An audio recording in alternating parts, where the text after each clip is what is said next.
Bună ziua!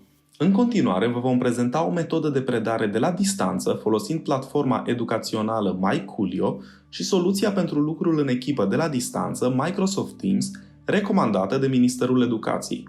Dacă aveți deja un cont de profesor pe MyCoolio, vă veți loga pe platformă și veți deschide lecția pe care doriți să o predați, accesând meniul Cursuri, apoi alegeți clasa, materia și semestrul. Din cele peste 630 de lecții conforme cu programa școlară pentru clasele 1-8 disponibile pe platforma MyCoolio, o veți alege pe cea pe care doriți să o predați. Noi vom folosi ca exemplu lecția Scrierea și citirea numerelor naturale în sistem decimal. În cazul în care nu aveți cont pe platforma MyCoolio, vă puteți crea unul urmând câțiva pași simpli descriși în acest tutorial disponibil pe pagina noastră web. Veți continua lucrul prin conectarea la Microsoft Teams, așa cum v-a fost descris în ghidul Ministerului Educației Naționale și în conformitate cu procedura agreată în școala dumneavoastră. În acest moment aveți pregătită în fundal lecția Scrierea și citirea numerelor naturale în sistem decimal de pe platforma MyCoolio și aveți deschisă aplicația Microsoft Teams în care vom lucra.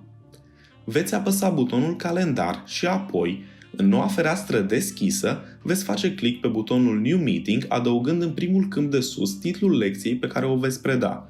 În cazul nostru, Scrierea și citirea numerelor naturale în sistem decimal. În câmpul imediat următor veți adăuga adresele de e-mail ale elevilor participanți, iar în cel de-al treilea câmp veți seta datele și orele de începere și de închidere a lecției online. În zona de comentarii veți oferi mai multe detalii despre conținutul întâlnirii online. După completarea tuturor acestor detalii, veți apăsa butonul Send.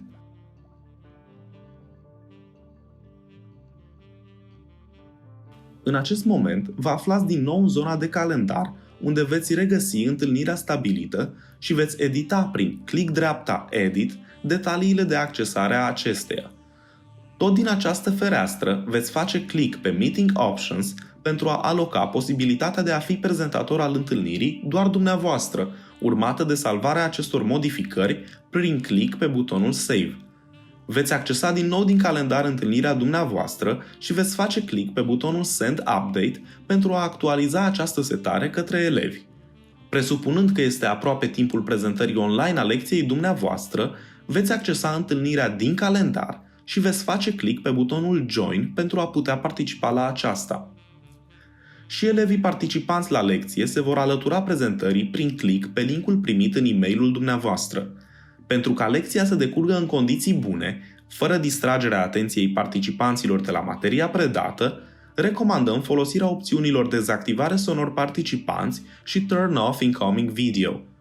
Din partea de jos a ecranului veți apăsa butonul Share pentru a proiecta ecranul dumneavoastră.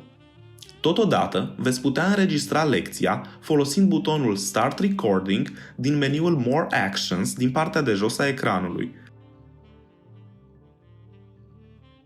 În acest moment veți deschide lecția Scrierea și citirea numerelor naturale în sistem decimal din MyCoolio și veți parcurge mai întâi partea teoretică denumită lecție în platformă. Spre exemplu, în cazul nostru vom explica scrierea și citirea numerelor naturale în sistem decimal, descompunerea în baza 10, vom arăta notațiile folosite, precum și regulile de scriere cu cifre romane și vom avea chiar și câteva teste Fulger. La finalul predării teoriei veți putea rezolva împreună cu elevii dumneavoastră câteva dintre cele peste 7500 de exerciții disponibile pe platforma MyCoolio, oferindu-le chiar lor posibilitatea de a le rezolva prin opțiunea Give Screen Control. Dacă ați pregătit alte materiale pentru consolidarea cunoștințelor predate, fișe de lucru, de exemplu, le puteți trimite elevilor atașându-le prin apăsarea simbolului agrafă disponibil în chatul din Teams.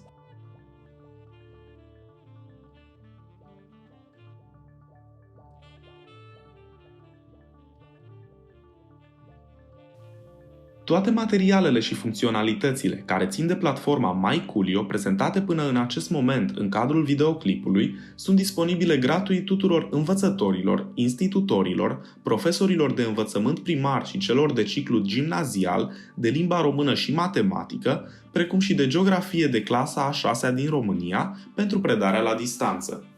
MyCoolio permite și oferirea de teme elevilor pe platformă din partea profesorilor.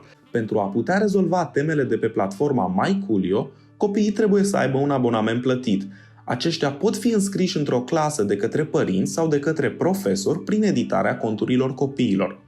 Principalul avantaj oferit de rezolvarea temelor pe platforma MyCoolio este că profesorul și/sau părintele pot vedea imediat și într-un mod unitar cum au fost îndeplinite acestea. Imaginați-vă ce înseamnă să primiți rezolvarea temelor de la toți elevii din clasele dumneavoastră pe mai multe canale, WhatsApp, e-mail, etc. Este foarte probabil că veți consuma mult timp doar cu organizarea lor pe clase și teme, dar ulterior cu corectarea lor. În cazul înscrierii copiilor într-o clasă de către profesori, doar aceștia pot accesa statistici despre progresul educațional al copiilor. Dacă înscrierea este realizată de către părinți, atunci atât aceștia, cât și profesorii pot vedea statisticile din platformă. Statisticile sunt disponibile din meniul Lecții, blocul Școala ta, alegând una dintre clasele la care predați și ultima lecție predată. Spre exemplu, clasa a 3-a C și lecția Numerele naturale de la 0 la 10.000.